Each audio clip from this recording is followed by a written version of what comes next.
कक्षा द्वादश बाजार दर्शन आरोह भाग 2 का पाठ है ये, जिसके लेखक हैं जैनेंद्र कुमार।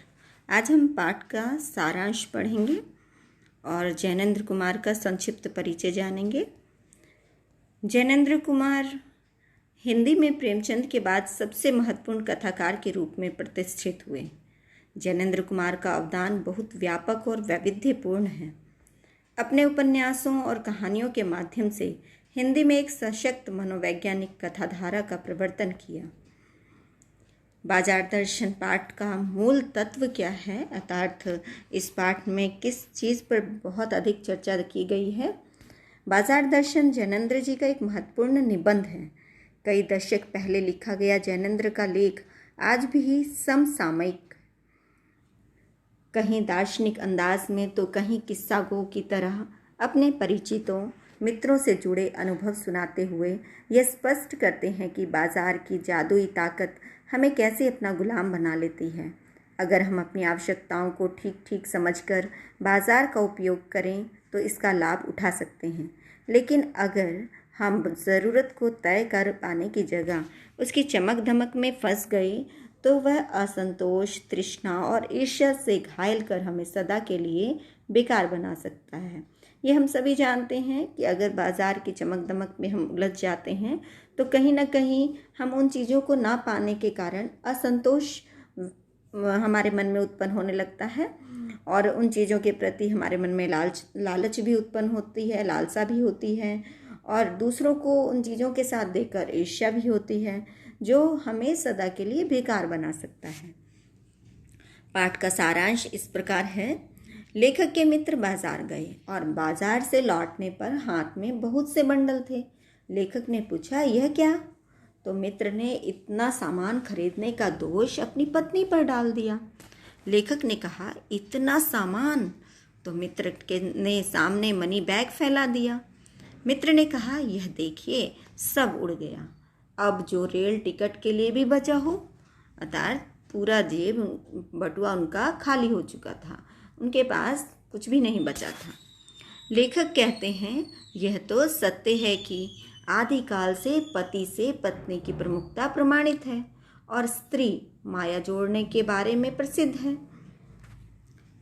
लेकिन लेखक का मानना है कि उसके मित्र ने अपनी कमी छुपाने के लिए पत्नी की ओट ली।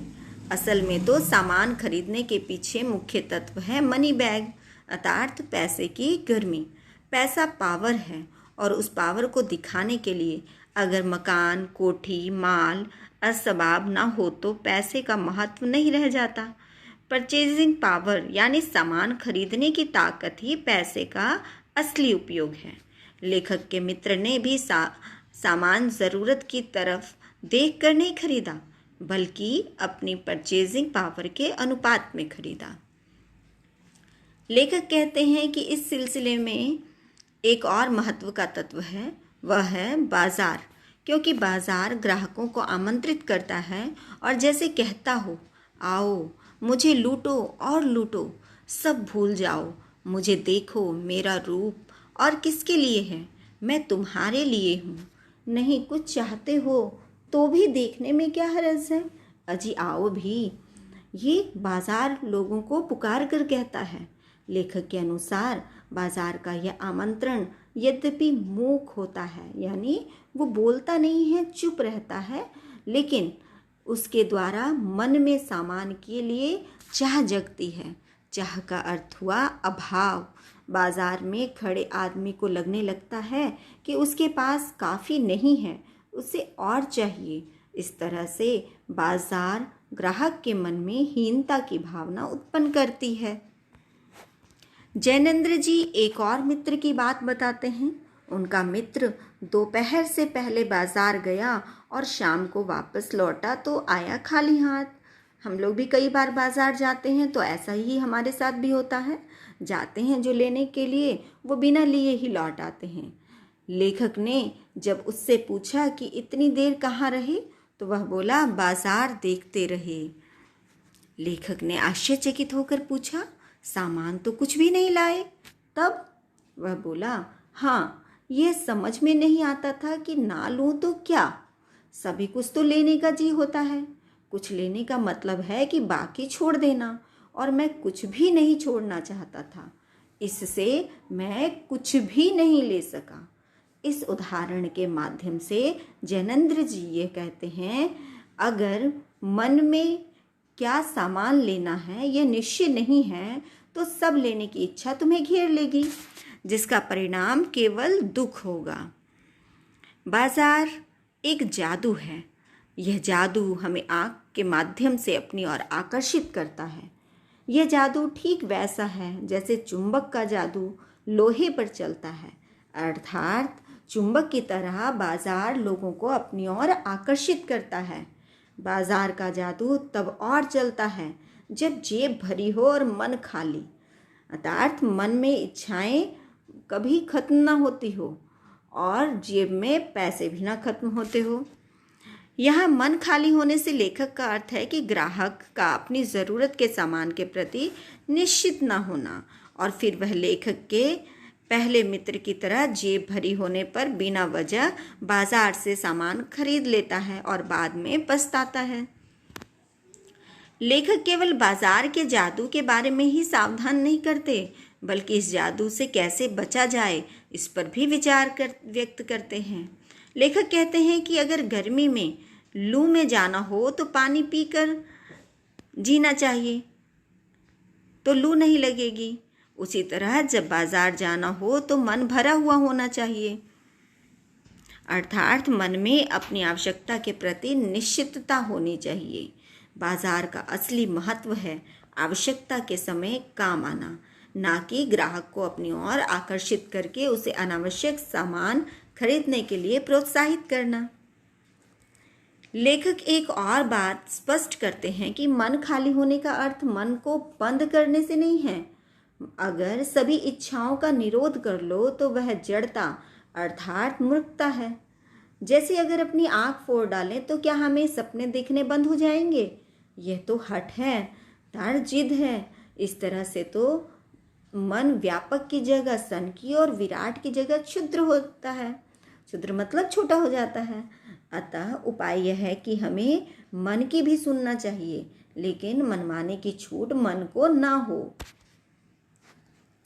लेखक इस तथ्य को समझाने के लिए एक महानुभाव का उदाहरण देते हैं, जिनका नाम है भगत।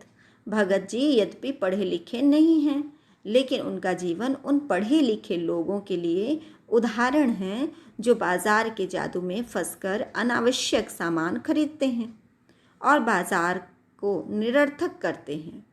भगत जी चूरन बेचते हैं, लेकिन किसी एक भी दिन चूरन से उन्होंने 6 आने से ज़्यादा नहीं कमाए। उनका चूरन हाथों हाथ बिक जाता है, पर वह ना तो उसे थोक में देते हैं न व्यापारियों को बेचते हैं। जैसे ही उनकी दिन की 6 आने की कमाई पूरी हुई, वह शेष बचा हुआ चूरन बालकों को मुफ्त बांट देते हैं। लेखक कहते हैं कि भगत जी पर बाजार का जादू वार नहीं कर पाता। वार करना यानी हमला नहीं कर पाता। माल बिछा रहता है, लेकिन उनका मन अडिग रहता है। उनके मन में पैसे पर दया नहीं समाती। उनके आगे तो पैसे की व्यंग शक्ति भी नहीं चलती। पैसे की व्यंग शक्ति से बचने के लिए ही शायद समाज के लोग अपने पैसे का दिखावा करते हैं। लेखक कहते हैं, यहाँ तृष्णा है, लालच है, बटोरने की चाहत है। वहाँ वह बल नहीं होगा जो पैसे को उपेक्षित कर दे। जैसा कि पहले लेखक ने कहा कि जब मन खाली है और जेब भी खाली, तो लोग उस बाजार को देखकर हीनता की भावना से भर जाते हैं। लेकिन भगत जी तो उस बाजार से रोज़ गुजरते हैं, लेकिन उनके मन में कहीं कोई ईर्ष्या का भाव नहीं होता और ऐसा लगता है मानो बाजार के समूचे माल के प्रति आशीर्वाद दे रहे हैं। जो ये नहीं जानते कि वे क्या चाहते हैं और अपनी परचेजिंग पावर के गर्व में अपने पैसे से बाजार को एक व्यंग की शक्ति देते हैं, ऐसे लोग ना तो बाजार से लाभ उठा सकते हैं और ना बाजार को सच्चा लाभ दे सकते हैं, क्योंकि जैसा पहले ही बताया गया है कि बाजार का सच्चा लाभ यह है कि वह लोगों की आवश्यकता को पूरा करे, ना कि उनके मन में ईर्ष्या, हीनता, अभिमान जैसे भावों को बढ़ाए। अनावश्यक सामान खरीदने से केवल बाजार का बाजारूपन बढ़ता है, अर्थात कपट का बढ़ना और सद्भाव का घटना। बाजार और ग्राहक एक दूसरे के पूरक हैं। पूरक अर्थात जो एक दूसरे की कमियों को पूरा करते हैं। लेकिन जब दोनों के मन में एक दूसरे को ठगने की बात आ जाए, एक दूसरे की हानि में अपना लाभ देखने लगे, तो शोषण होने लगता है और ऐसा बाजार मानव के लिए विडंबना बन जाता है, अर्थात दुख की बात हो जाती है। ऐसा अर्थशास्त्र अनीति शास्त्र बन जाता है। ये आपके पूरे पाठ का सारांश था।